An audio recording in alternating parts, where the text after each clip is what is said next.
Hello everyone, welcome to my channel Technical with SK.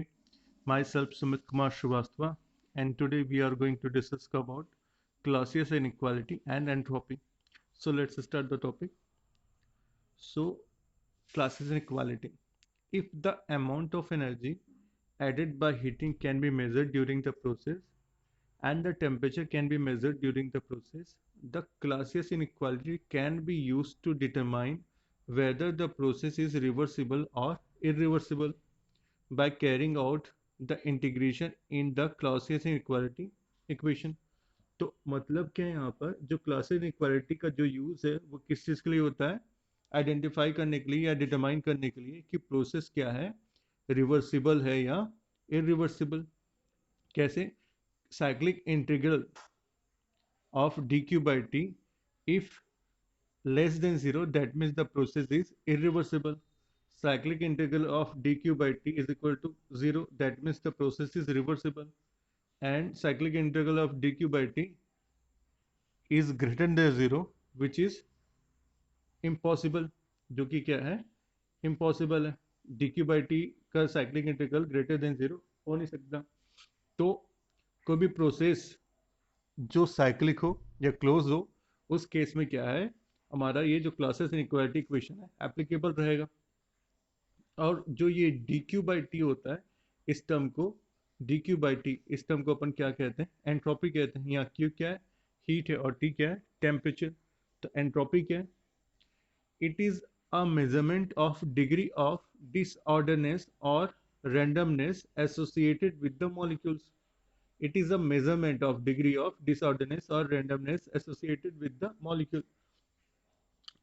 Easily example से समझने के लिए इसको क्या बोल सकते हैं कि सपोज एक चैम्बर में गैस भरी हुई है। अगर क्या हो रहा है, उस चैम्बर में अपन हीट दे रहे हैं, तो हीट देने से क्या होगा, जो मॉलिक्यूल्स है उनकी काइनेटिक एनर्जी बढ़ेगी। काइनेटिक एनर्जी बढ़ेगी मतलब उस चैम्बर में मॉलिक्यूल्स का क्या होगा, मूवमेंट बढ़ेगा। मूवमेंट बढ़ रहा है मीन्स क्या हो रहा है, यहाँ पर जो उसकी एंट्रोपी है वो इंक्रीज हो रही है। एंट्रोपी क्या हो रहा है, measurement of degree of disorderness होता है। यहाँ पर काइनेटिक एनर्जी बढ़ने से क्या होगा, मॉलिक्यूल क्या होगा, ज्यादा ही डिसऑर्डर होंगे, वो इधर उधर ज्यादा ही क्या करेंगे, मूवमेंट करेंगे, तो उसकी क्या होगी, एंट्रोपी बढ़ेगी। तो हीट बढ़ने से क्या होती है, एंट्रोपी बढ़ती है। अगला क्या, entropy change in the system. Entropy change of the system is the summation of entropy change due to internal irreversibility and entropy change due to external interaction. Internal irreversibility यही क्या होता है, एंट्रोपी जनरेशन। और external interaction क्या होता है, जो system और सराउंडिंग के बीच में इंटरेक्शन हो रहा है हीट का, तो उसकी वजह से क्या होता है, एंट्रोपी का formula D Q by T. आगे बढ़ते हैं। Case first, if the system is reversible, that is the value of entropy generation is equal to 0.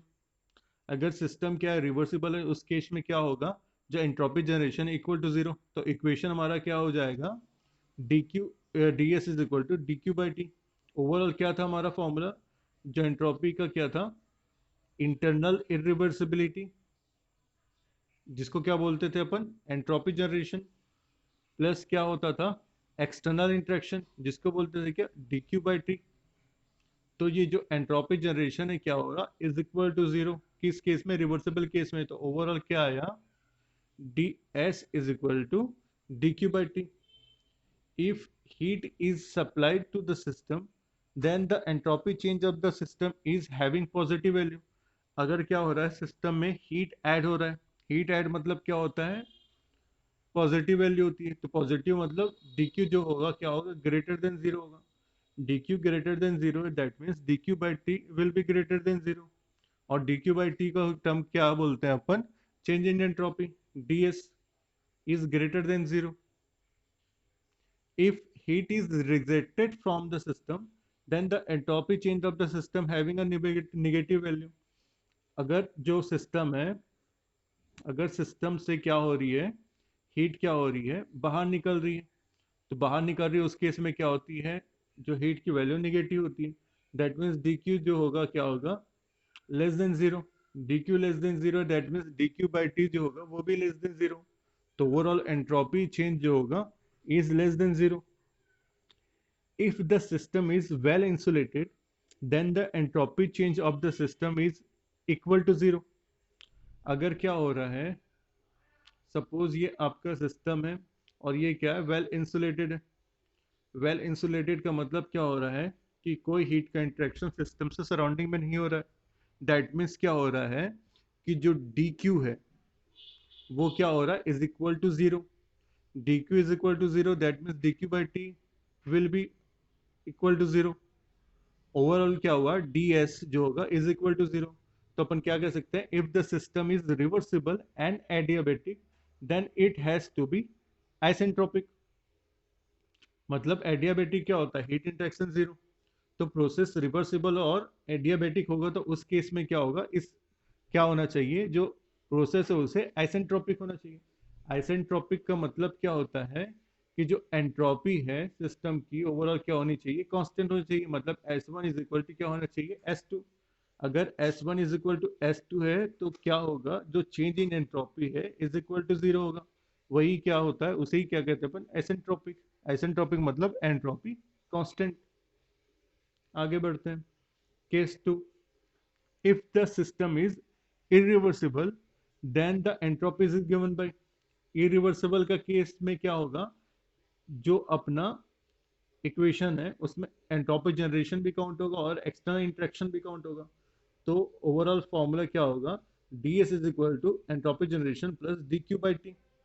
अब क्या, if the heat is adiabatic, if the system is adiabatic that means D Q is equal to zero. अब D Q is equal to zero तो ये overall term क्या होगा, equal to zero. तो क्या हुआ, D S is equal to entropy generation. The value of entropy generation is always positive. आगे बढ़ते हैं। एंट्रोपी प्रिंसिपल क्या है, according to this principle entropy change of universe can never be negative. D S universe is greater than equal to zero.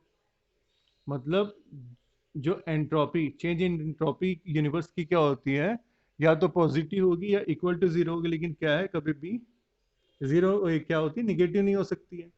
और universe को ही क्या बोलते हैं, सिस्टम प्लस सराउंडिंग से मिलकर यूनिवर्स बनता है। तो अगर सिस्टम का एंट्रोपी बढ़ रहा है तो सराउंडिंग की कम, या सराउंडिंग की कम हो रही तो ये सराउंडिंग की बढ़ रही है तो क्या होगा, सिस्टम का कम। तो ओवरऑल क्या है, बैलेंस करके क्या होगा, हमेशा ये या तो पॉजिटिव रहेगा या इक्वल टू जीरो रहेगा, लेकिन कभी भी निगेटिव नहीं होगा। अब आते हैं टीडीएस इक्वेशन में। We know that D Q is equal to क्या होता है, D U plus P D V. और डी क्यू क्या है, डी एस अपन क्या बोले थे, डी क्यू बाई टी। तो इससे क्या हुआ, D Q is equal to क्या हुआ, T D S. T D S equal to D U plus P D we.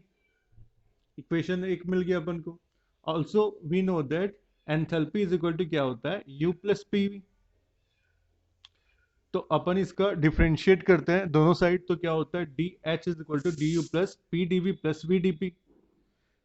यहाँ पर क्या है, पी वी क्या है मल्टीप्लीकेशन में, तो इनका डिफ्रेंशिएशन क्या होगा, फर्स्ट इंटू सेकेंड का differentiation plus second into first का डिफ्रेंशिएशन।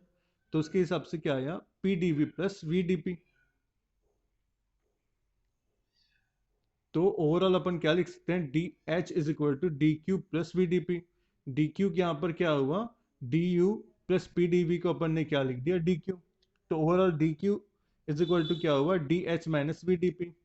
तो इक्वेशन हमारे पास क्या जनरेट हुआ, T D S is equal to D H minus V D P. ये हो गया हमारा equation 2। So from equation 1 and 2 both are applicable for reversible as well as irreversible process because it contains all point function।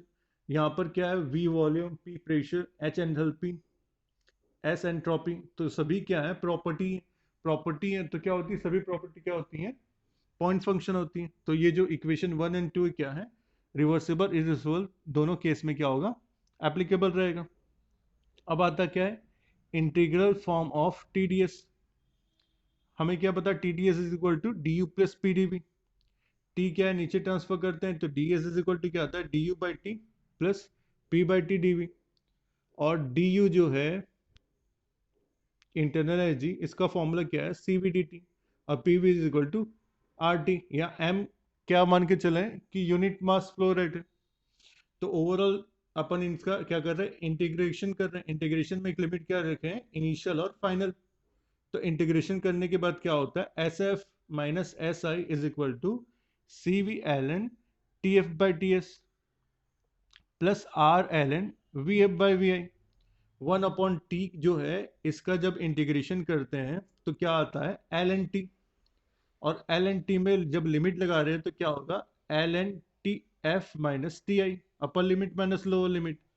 और L N T F minus T I है, इसको combine करने में क्या होगा, L N T F by T I, L N T F by T I. Similarly क्या होगा, L N V F by V I. Also T D S is equal to क्या होता है, D H minus V T P. अभी second equation नाम दिए थे, तो यहाँ पर क्या है, टी नीचे लाए, D S is equal to क्या, D H minus D H upon T minus V by T D P. और डी एच क्या है, सी पी डी टी। और P V is equal to R T, unit mass flow rate में। यहाँ पर क्या है, दोनों साइड में क्या किया हमने, इंटीग्रेशन किया और लिमिट क्या लिया, इनिशियल और फाइनल। तो ओवरऑल हमारे पास क्या इक्वेशन जनरेट हुआ, S F minus S I C P L N T F minus T I minus R L N P F by P F. In case of constant volume, TdS is equal to du plus PdV। Volume constant है, that means dV is equal to zero. dV zero होगा तो overall हमारे पास क्या equation generate हो रहा है, dt by ds in case of constant volume is equal to क्या होता है, T by CV। Similarly in case of constant pressure के केस में क्या होता है, dt by ds is equal to क्या होता है, T by Cp। We know that Cp is greater than Cv। इसे हमने क्या है, पहले की वीडियो में प्रूव भी किया है। तो 1/CV is less then 1/CV। सो इसको अपन क्या लिख सकते हैं, T/Cp is less then T/Cv। और इसे ही अपन टर्म क्या लिखे हैं, dt by D S. T by C P को अपन ने क्या लिखा था, dt बाई डी एस। और टी बाई सी वी को अपन क्या लिखा, dt by D S in case of constant pressure और कांस्टेंट वॉल्यूम। तो ओवरऑल हमारे पास इक्वेशन क्या आया, dt by D S in case of constant pressure will be less than dt by D S in case of constant volume. Clear है। तो इसके साथ हमारा आज का टॉपिक यहाँ पर कंप्लीट होता है। Thank you.